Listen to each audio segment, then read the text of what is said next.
Thank you so much for the introduction.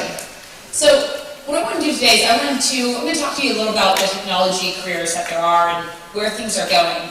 But I think it's important to first help you understand how I got here.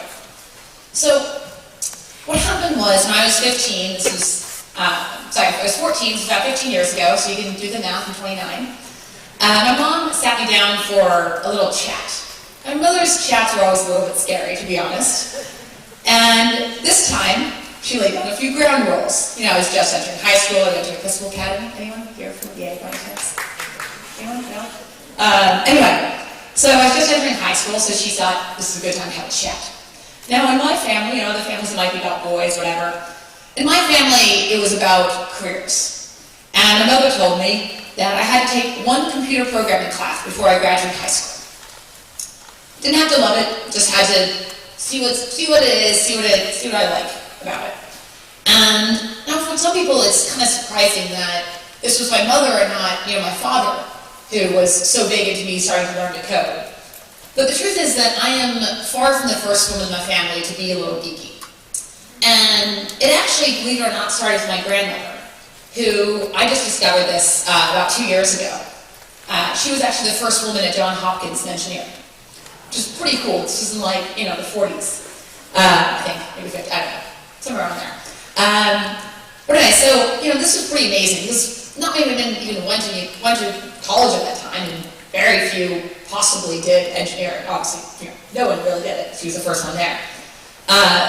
Now, unfortunately, she ended up having to transfer to Cornell with my grandfather, where they just didn't allow women in the engineering program.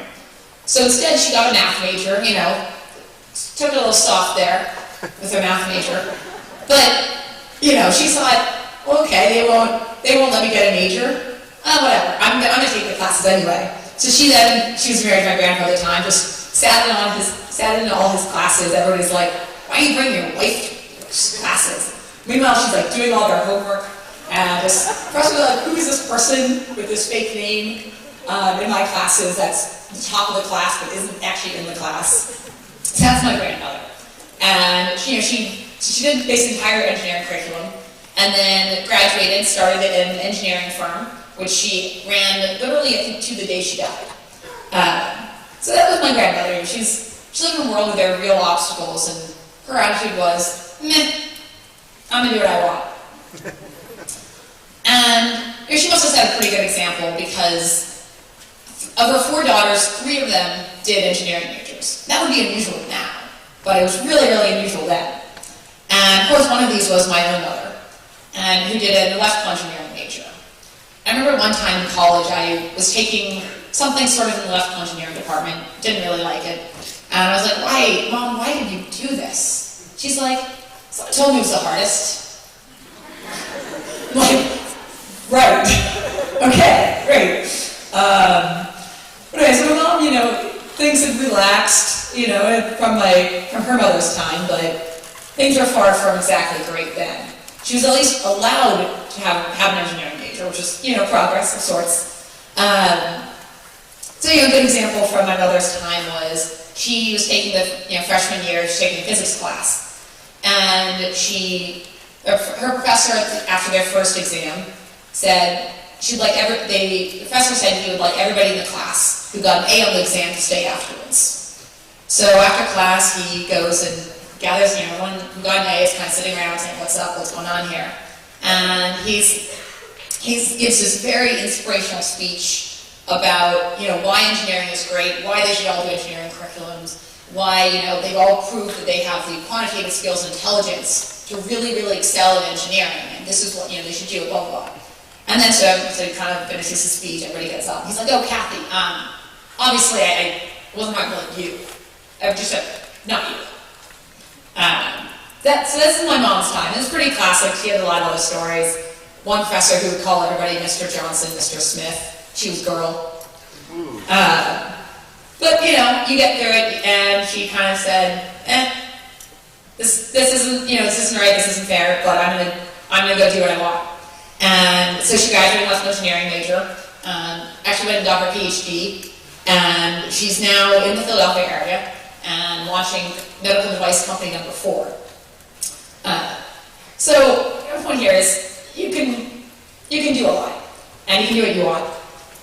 Right, so this all gets back to is my mother's 14 years old, and my mother says I need to take programming. And there's going to, at this point, be no arguing about it's too hard, there aren't enough girls, this or that. There's just, I don't really have a whole lot of room to stand here and telling her it's too hard. And I actually had no interest in technology back then, which is why it's so great to see people who were much younger than I was at the time here, and actually show us some different technology. That's fantastic. Anyway, so I wasn't about to argue with her. I could not, I tried to argue with her actually, but it didn't work. So I figured, all right, well, I'm the kind of person who takes the Band-Aid out, rips it all off at once, and this is something I did not want to do, but, I'm going to have to do it. I'm going to do it freshman year, get it over with, get it out of the way. And unfortunately, what I learned was I actually liked it, which is terrible because I now have to admit that my mother was right, which is pretty terrible, and I actually tried to avoid admitting it for a long time, even as I continued to sign up for programming classes. I'm not really sure how I try to explain that one, but the thing with computer science was, I always liked math and science. Probably because I was pretty good at it, so it's easy to like something you're good at. But computer science and programming was just so different from anything else I'd done before. I was the kind of little girl who someone would give me a Barbie and I'm like, what is this? What do I do with this Barbie thing? I can't make something with this. Give me the Legos. I want the Legos. The closest I came to playing with Barbies was realizing I could actually rearrange their limbs. I could set their hair on fire. That was my version of Barbie playing. There's probably a few other girls out there who are something like that. So programming for me was really cool because math, you're kind of sitting there, it's fun, you're computing something, you're figuring out a problem, but you're getting this single run right answer. But programming was so much, it just reminded me so much of the Legos that I grew up with and loved playing with. Because with Legos, you're taking a bunch of little bricks that just are useless, they're little tiny little bricks, and then you build them into this house or car or store or whatever. And that's what programming was to me. It was there's these little words and statements that don't really mean anything in and of themselves, but then you assemble them to be anything you want. And so that was just amazing to me. So they were programming to me was supercharged grown-up Legos, because you could do anything you want. And so pretty soon, after about 2 months after I started programming, I started going through the Nintendo games, the early Nintendo games that I grew up playing, and writing them myself. Which is kind of amazing when you think about it, because the Nintendo this was only 10, 15 years earlier, had teams and teams of engineers together to build these programs, and I'm things have changed so much that 2 months in, I'm I can just do this all by myself, with 2 months of studying. And this was amazing. So I was able to build these really cool games that I always loved, but it was even cooler because,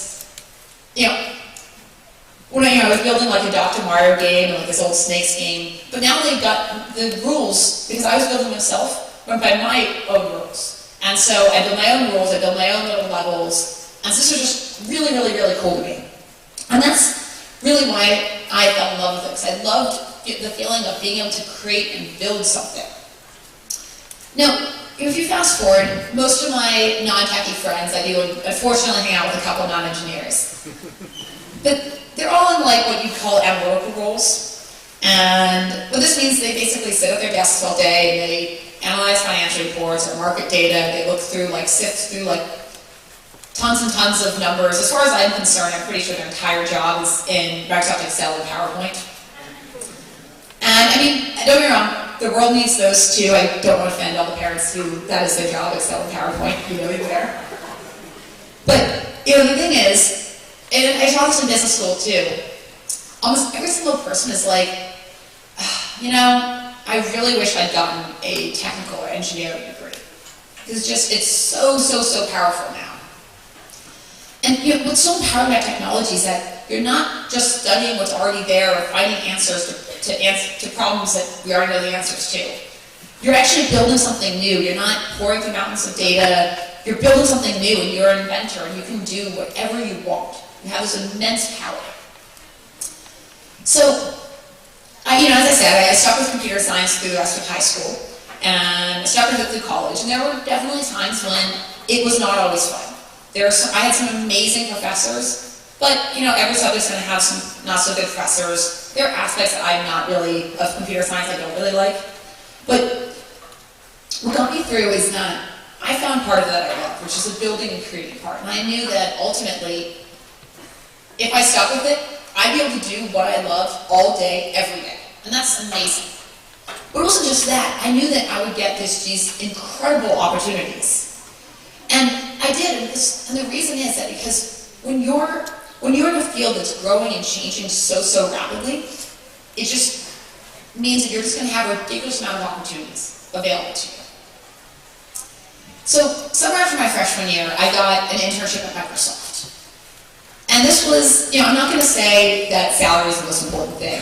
That said, it was pretty cool that I was making more in like a summer than all the non-engineers were making after they graduated. But it wasn't just that, it was just, they were like, all my friends who aren't in engineering were like punching out clocks, and they were like, they're waiters or waitresses. It's hard when you only take a year of college to get a great job, except for engineering. There was just so many opportunities. And the reason is that the US is actually severely lacking in engineering talent. And not everybody really realizes this until you're in the field, but there just are not enough great engineers out there.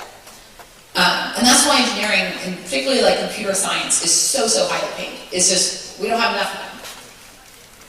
And so I got this amazing opportunity, this fantastic summer. I had an amazing boss and mentor who, he's still there for me, he still helps me. And then my sophomore year, the opportunities just kind of keep happening.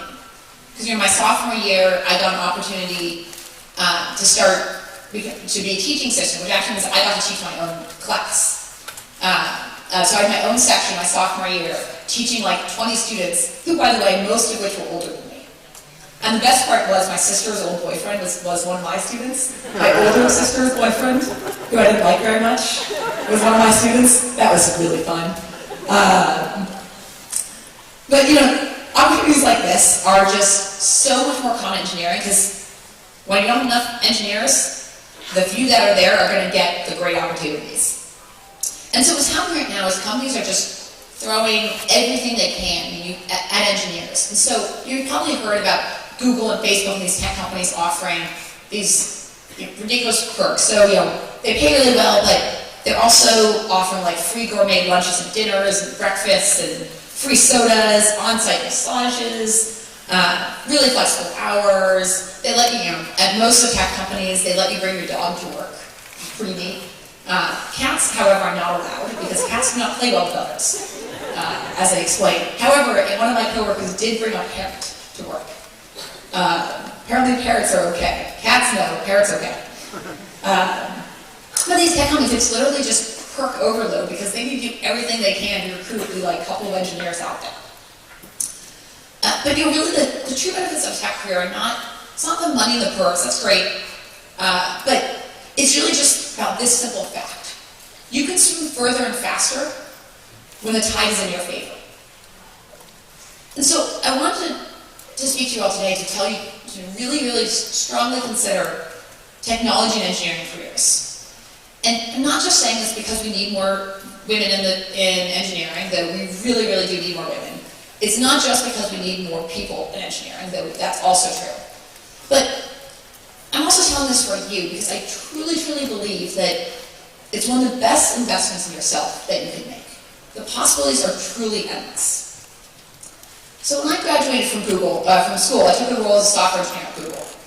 Now, a lot of people kind of think that, well, yeah, that's what you do. You go get a computer science degree, go learn to program, and then afterwards you go work for some big company as a programmer, and this is what you do. But the reality is that there really is no standard career path. So a lot of my friends went to work for startups and write code for them instead. Some went to startups, though, and are actually just designing software, not actually building it themselves. So they're the ones actually drawing pictures of what they want this application to look like. Some went into marketing roles, because people really want, if you're going to market technology, they really want you to be able to build it too and know what you're doing.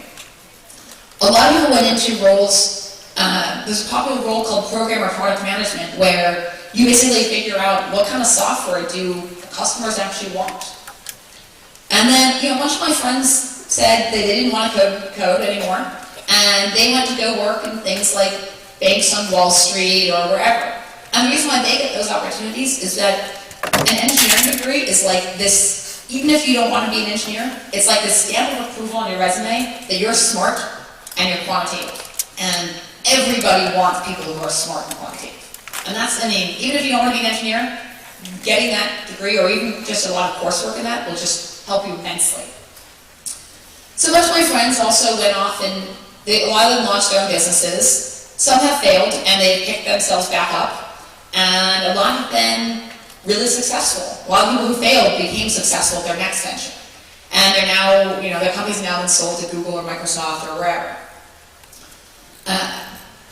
And one good friend actually went to be an agent for stand-up comics with a computer science major. Don't know how that worked, but again, engineering equals smart is basically what people think. And so he got that opportunity, which is amazing.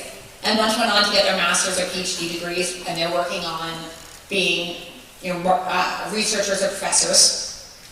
And then a whole bunch who went on to be lawyers, because actually for some kinds of law, you actually are required to have an engineering degree.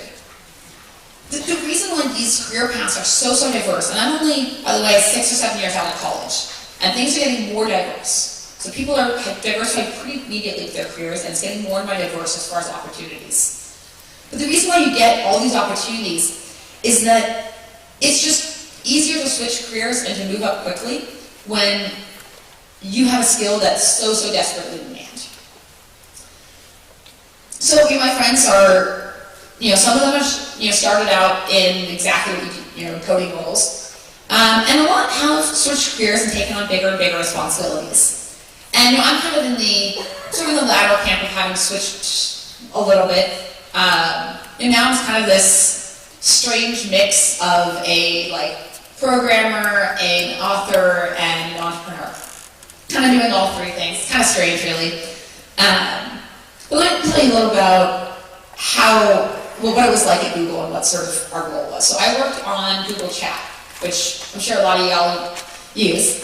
And the kind of things we do is yes, I'd go and code all day, but I would also sit with our team and talk about what do we need to do. I was there when the product launched, and so we were thinking about things like, okay, we're building this instant messenger from scratch. Do we want to do this? At this time, the leading instant messenger was AOL's Messenger, leading until we kind of killed them. I killed them, became much better. And so we're kind of thinking about things like, well, do we take their features and do we kind of clone them and copy what they're doing, or do we innovate and do our own brand new approach to things? So it's not this, sit and, programming or careers or any engineering career is not this sit in a cubicle, stare at your computer all day. That's what the Excel and PowerPoint people are for. We get to actually make decisions. But we kind of sit all day and talk about our team, what do people want? What should we be building? And there's these really interesting technical as well as non-technical challenges that we deal with every day. And so it's actually very, if you want to be, you can probably be the person who sits at their computer all day, stares at it, but ideally you're not that person, and you're getting up and you're being social and you're talking to a team and you're helping your team lead and drive those decisions. So that's kind of the role I signed up for graduating college, but I knew that was the right decision for me at the time, and I also knew that I wouldn't stick around forever and I would want to move on and do something different. And so that's how I became this engineer, entrepreneur, author, kind of everything person. But I can tell you that without a doubt, it would be a whole lot harder to be successful in any of those things, let alone all of them, without having gotten an engineering degree. Because, as I said before, you can swim further and faster when the tide is in your favor.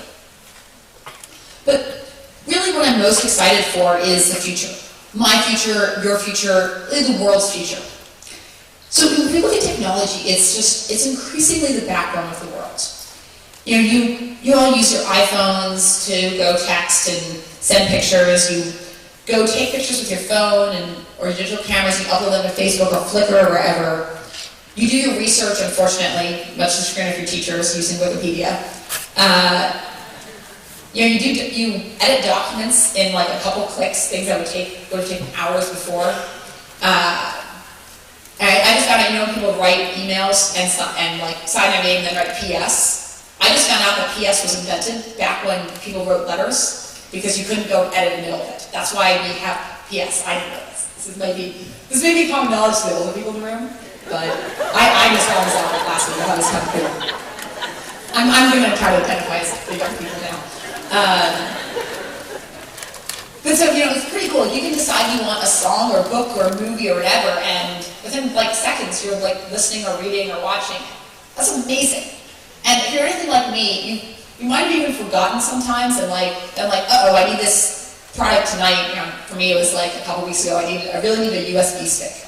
And I didn't have one in my apartment because my apartment's too messy. And I had like 20, but my apartment's too messy to find anything in it. And so I'm like, oh my god, I need this USB stick, and I need it tonight. But Amazon can't deliver for 2 days. What will I do? And then I'm like, right, physical stores. I can drive, I can get that. And that's just like how incredibly dependent we are on technology and how revolutionary it is that we kind of forget of this existence of physical stores. But it's not just this sort of stuff you use day to day, it's healthcare. It's just being revolutionized by technology. There's a movement to make healthcare records electronic. And it's not just a convenience factor of this. It's going to be very convenient. It saves money, but it also saves lives. Paper things lead to mistakes. So this electronic medical record thing is really, really important. Medical devices, of course, they are technology, and they're backed in a lot of different kinds of technology, actually. But if healthcare isn't your thing, then okay, let me tell you a bit about where I kind of sit in the middle of the publishing world every day. So let me tell you about what's going on with publishing. Now, you may have heard a little bit here and there about the media, music, and publishing industries. They're kind of trying to do everything they possibly can to fight technology, but they're being revolutionized by it, which is kind of crazy. You have these giant industries with a ton of money and a ton of people to throw at these problems, and they're trying to fight technology and are just failing miserably. And because the thing is, technology is just so powerful that it doesn't matter what they do, they cannot actually stop this stuff from happening. And people, if you look at where publishing was, so publishing books, magazines, whatever, newspapers, look at where it was 10 years ago versus now. It is so completely different. And it's going to be very different now from what it will be like in 10 years or 20 years or 30 years. And if you talk, depending on who you talk to, technology has either just destroyed the publishing industry or just completely revolutionized it. And for me, publishing the publishing industry is a tough industry to be in. And it's one that, depending on which day you talk to me, I will either love the publishing industry or I will hate it. But it's a really, really interesting field to talk about because they're trying to fight technology so hard, but also because they're being revolutionized by it despite all that. So let me talk to you a little about how the sort of traditional book publishing industry works. So first of all, it's just a hard industry. It's hard to get published. Most people who, when you want to write a book, you guys may be thinking that there's like dozens and dozens and dozens of publishers out there. It's not really true, it turns out. It's kind of like saying there are like, thousands or tens of thousands of high schools in the country. Yeah, but there's only like 3 that are close enough to you. It's kind of the same thing with publishing where, yes, there are tons and tons of publishers you can apply to if you want to get your book published, but there's only like a couple that are relevant to you. And so it's just really hard because these publishers are trying to predict whether or not people are going to like your book. And frankly, they have no idea. Harry Potter got rejected repeatedly by tons and tons of publishers. And it's bestseller, right? So they're trying to predict who will be successful. So you apply to these publishers. You may only have a couple you can really apply to, and they're going to try to predict whether you're going to be successful, but they don't really know. And even they'll admit they can't really predict. But then it's just slow. It's not just hard to get published, it's just slow. Even if you're fortunate to get a publisher to take you, it could take them a year or two a year easily. Sometimes it's 2 years to get a book out. And that may be fine if you're writing a fiction book, but if you're writing something about business or technology, 2 years is maybe not acceptable, because things change quickly. So it's hard and slow, but it's also really, really expensive, particularly from the publisher's perspective. They need to not only they need to get your book, they need to get an artist, they need to get people to edit your book, they need to do layout, they need to do all this stuff, but then they actually need to print like thousands and thousands of copies of your book, having no idea if anyone is even interested in your book. So they have this like enormous cost that they have to deal with. And ultimately what it comes down to is that when they're in this industry that's just hard and slow and expensive, and it's so expensive to publishers, doesn't really leave a whole lot of money for actually authors to make anything. So most authors, even if they do exceptionally well, can't really actually even support themselves off it. So it's really, really hard. And so publishing is just such a terrible industry in so many ways. It's just hard, slow, and expensive. What's happening now is technology is just completely changing the way the game is played. So first of all, I was saying it was hard before. Yeah, but now you don't actually need to use a publisher. If you're an author, you don't need to use a publisher. So this like idea of a publisher being the gatekeeper trying to predict whether your book is successful, they don't really know, but you don't need them anymore. And you can go and you can hire, you guys have probably heard of outsourcing. You can go hire your own editor, either in the US or overseas. You can hire your own artist, you can hire people to print your book. You can do all this stuff yourself. But then you can also, because you're doing it yourself, and because technology has changed in ways that publishers haven't kept up to date with, you can get your book out there in like a month after finishing it, rather than up to 2 years. But then it's also making it way cheaper, and that's a huge game changer. So you don't need to print you don't need to do what publishers do and print 5,000 books at once. You can print, what's called Ondemand. So you can print a copy each time someone actually purchases it, which makes it way cheaper and way less risky. Or you can just stick to electronic books, and all of a sudden, people in any country around the world can go read your book. That's amazing. So technology has basically made it possible for authors to just leapfrog over publishers. And again, this is all happening even as publishers and the publishing industry is just trying to fight technology.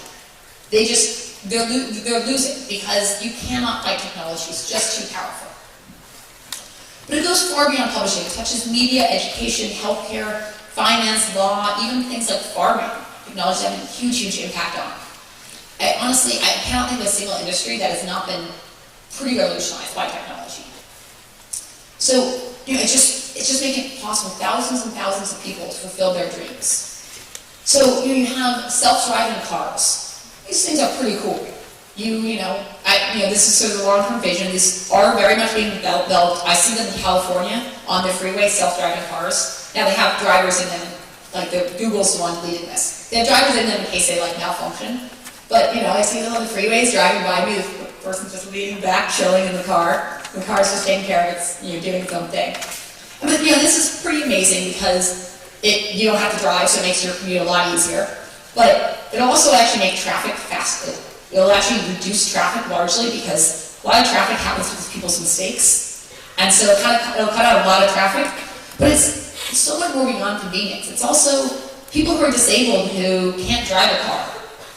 All of a sudden, they go from a life where they have to be dependent on others for transportation and basically just getting around to being able to be self-sufficient. And that's an amazing thing for people. You have things like foreign language translation. That's pretty cool. I never was good at foreign languages. I don't have to learn French and Spanish. But, it goes so far beyond that. Foreign language translation is also making it possible for people who are non-English speaking countries, particularly the developing world. You speak some unusual, not very well understood dialect or language in India or somewhere else. Foreign language translation will make it possible for you to access information about healthcare and agriculture that will save your lives and save your children's lives. And that's amazing. You have things like video conferencing. It's not just about letting grandparents watch their children grow up from across the country. It's also enabling things like soldiers to say hi to their children on their birthdays. But it's more than that. It's also enabling patients in developing countries or in very rural areas to access and speak with a doctor. And that's just really powerful. because so many people don't have access to that. Then you have robotic devices. Robotic devices are used widely at Amazon to actually just live in massive warehouses. So robotic devices are used to actually, pick packages out of these storerooms and ship them. But that goes out to you, and that's why Amazon can get your products to you in like 2 days. It's because they have these robots. It's also why things are cheap. But it's not just this stuff. Robotic devices are also helping rescue groups find survivors after earthquakes and tsunamis. So these robotic devices are adding convenience in one way, but they're also saving lives in this other use. And even if you look at something as like frivolous and sort of fun as like Facebook or YouTube or Twitter, these are great. I use Facebook all the time, but some of the impact of it goes so far beyond people just chatting with their friends. These are used literally to start revolutions. And these are like the little social things that someone started as a way of like making friends. And they're starting revolutions. And they're allowing people to do things within the US. They're allowing people who are victims of gay bullying to connect with help. But they're also allowing people who are in very oppressed nations to speak to the rest of the world about what they're going through, to get support within their own country and outside of their country. So even these like most frivolous social things that you just use to go chat with your friends and have fun are saving lives. And so technology is not just making our lives easier and more convenient, though that's happening. It's about saving lives. It's about connecting with family and friends. It's about learning and growing and learning about what's happening to strangers. And sometimes it is just about making our lives a little less hard and a little more fun. So in 1879, Thomas Edison invented the light bulb. And this was pretty amazing at the time. I was not alive. But from what I understand, it was probably pretty damn amazing to not have to deal with lighting candles, which is just poorly lit and do all this stuff. It was pretty amazing. He invented the light bulb and, no more need for candles. But to say that was his impact, that his entirety of his impact inventing the light bulb was eliminating candles, is really doing a huge disservice to Mr. Edison. I don't exactly think your iPhone could run off a ton of little mini candles, right? You needed the light bulb to have iPhones and computers and all this other stuff. So his light bulb, that in 1879, that was what people could understand. Great, we have a light bulb, no more candles. Years later, it had this enormous impact on the entire world. And that's amazing. And this is basically where we are with technology.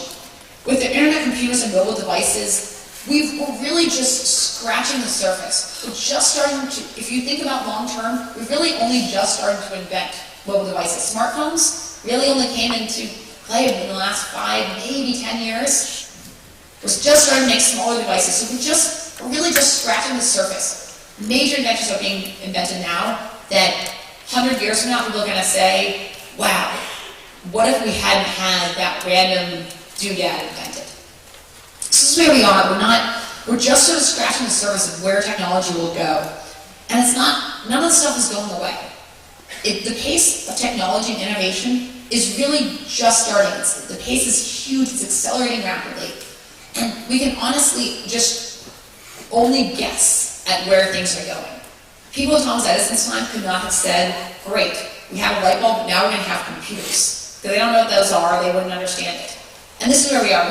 We can guess, we know that the impact is going to be amazing, but we don't know where it's going to go. We just know it's going to be just enormously exciting. The way I see it, technology is a wave that's moving very, very fast and is growing in size. And it is changing everything in its path. And so I want to encourage all of you to come and get on board. Thank you.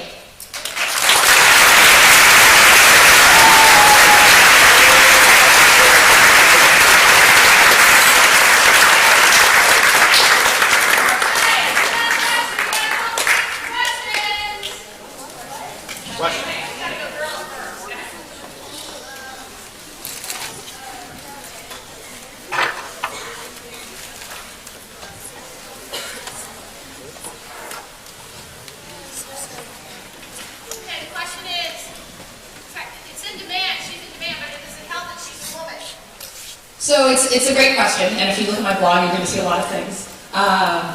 So the question about whether, like the impact, so I think it's a broader question, what is the impact of being a woman in technology? So I will be honest, and I'm a very, very blunt person, I'm going to try to tell you guys like it is. I do see sexism, I see it every day. But by the way, I see it from women too. So this is not a, like, men are sexist. Women are sexist too, against other women. So yes, there is sexism. It mostly comes into play in things like me being, if I'm in an event, a tech event, particularly one that has a bunch of companies staffing it, people will look at me and think I'm a recruiter. Sometimes they'll ask who I'm recruiting for. That's one of the most common things. I rarely ever see someone tell me something, you can't do this because you're a woman. It's just someone kind of like looking at me, assuming I'm probably a recruiter and not an engineer. Which, you know, this shouldn't happen, it's unfortunate. But the way I try to see it is there's a lot of really, really great things about being a woman in technology. So one thing is that, yes, women are associated with being less technical, but women are also associated with being better leaders often, having stronger communication skills, and so that stuff is great. But then you also get certain opportunities that you wouldn't necessarily get if you were a man. So there are scholarships open to you that aren't open to men. There are obviously a lot of clubs and organizations that are specifically for women. There's great conferences like this one. For me, the stuff I see, I'm an entrepreneur, and there are venture capital firms. There are people who are actually like giving entrepreneurs money to go start their companies. They really, really try to get more women. So yes, there is this other side that's unfortunate, but there's also these really, really great things about being a woman. And what I see is probably the biggest advantage I see is that I'm going to go to any tech event, and I'm going to be the one who's different, and I'm going to be the one standing out. And that's not fair, it's not right. But at the same time, I go to a tech event and I'm always standing out. I will always be noticed. I will have a much better chance, if someone meets me, I'll have a much better chance of someone remembering who I am. And you know, one of the things that I'm sure your parents will tell you, and one of the things you're going to learn in life is that your social network, your friends, your colleagues, acquaintances are they're just critical to your career. And in a lot of ways, it's a lot easier to build a strong network if you're a woman, because you'll always be remembered, because there's like 2 of you. No, it's not that bad, it's like 15%. But it'll be a lot easier for you to be remembered and build a network. So. Okay, thanks. We got one more question, and then we have to move out to the sessions. But also, Gayle is staying throughout the day, and she'll be potentially doing lunch with you. Maybe you can answer some questions right throughout the day. Okay, last question. Do you believe that more people should be working as an engineer? Yes. I honestly think that one of the things that's really hurting the US right now is just that there aren't enough people to actually build these products. And I feel this every day as an entrepreneur. I have a really, really hard time hiring, finding enough people. The US has a severe shortage of engineers, particularly software engineers, so programmers. We need more people. All right, come on, hands together again.